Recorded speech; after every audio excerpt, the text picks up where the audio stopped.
Salut! Aujourd'hui, on explore ensemble 5 notions clés. Elles viennent d'une réflexion de Mathilde Cossé, partagée dans un post. Des idées fortes sur nos choix, notre environnement et notre authenticité. Notre objectif, c'est de décortiquer un peu ces principes.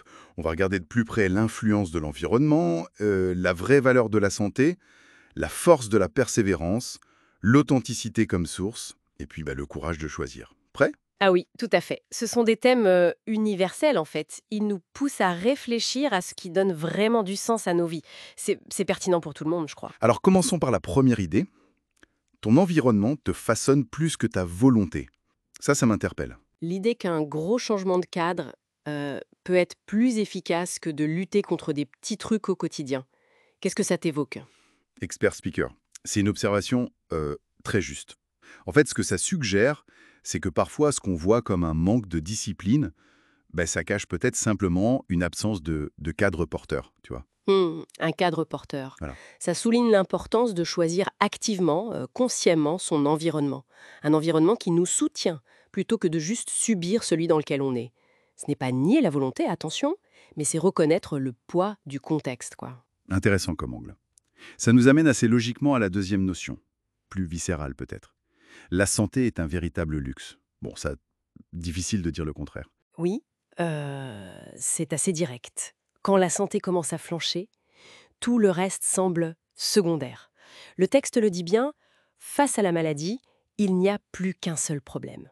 Et c'est le plus lourd. Le plus lourd, oui. Expertise. C'est nous rappelle de façon assez brutale ce qui est vraiment fondamental. Ce qu'on oublie, souvent, jusqu'à ce que ça manque, c'est une remise en perspective assez radicale de nos priorités, en fait. Radical, c'est exactement ça. Alors, après la santé, on parle de ténacité. Le troisième point, la ténacité rend l'échec illogique. L'idée, c'est de persister jusqu'à ce que l'échec devienne presque impossible, logiquement. C'est un peu ça, oui. Ce qui est intéressant ici, c'est l'angle. L'abandon viendrait souvent d'un manque de tentative, pas forcément d'un manque de capacité, tu vois? Ah oui, le nombre de tentatives. Exactement. La persévérance, c'est pas juste une qualité morale, c'est presque une stratégie pragmatique. Si on essaie assez de fois, l'échec devient moins probable, statistiquement. Bon, évidemment, il faut trouver l'équilibre avec l'acharnement inutile, mais l'idée de base est forte. Une stratégie pragmatique, j'aime bien. Ça dédramatise un peu l'échec. Quatrième point, l'authenticité, c'est ce qui donne naissance au vrai contenu. Là, on touche à la création, à l'expression de soi. Oui, Host speaker, oui. la question serait pas comment faire, mais plutôt qu'est-ce que j'ai vraiment à dire? Tout à fait. Le message ici, c'est que le contenu qui touche vraiment, il vient pas des techniques, des tutos, comme dit le texte. Il émerge de ce qu'on vit, de ce qu'on ressent profondément. Du vécu, donc. Expert speaker. Expert speaker. Voilà. C'est un appel à l'expression sincère, ancrée dans l'expérience. L'authenticité devient la source même de la valeur. C'est assez libérateur, je trouve, face à la pression de devoir toujours produire selon des normes.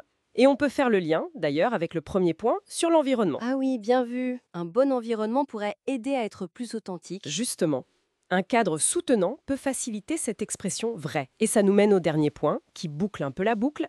Le courage, c'est choisir. Oui, L'échec, ce ne serait pas de prendre le mauvais chemin, mais de ne pas en choisir du tout.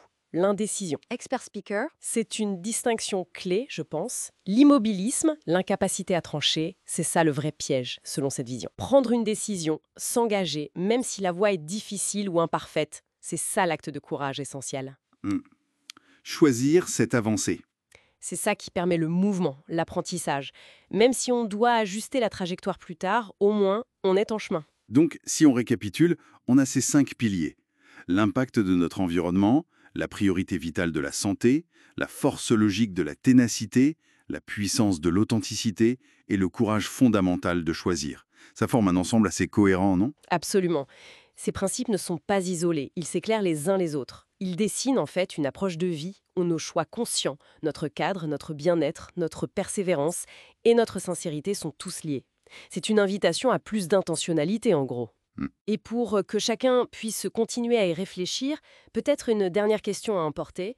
Parmi ces 5 idées, l'environnement, la santé, la ténacité, l'authenticité et le choix, laquelle résonne le plus fort en ce moment, selon son propre parcours, et comment cette idée pourrait, même modestement, s'incarner au quotidien. Voilà, une petite piste à explorer.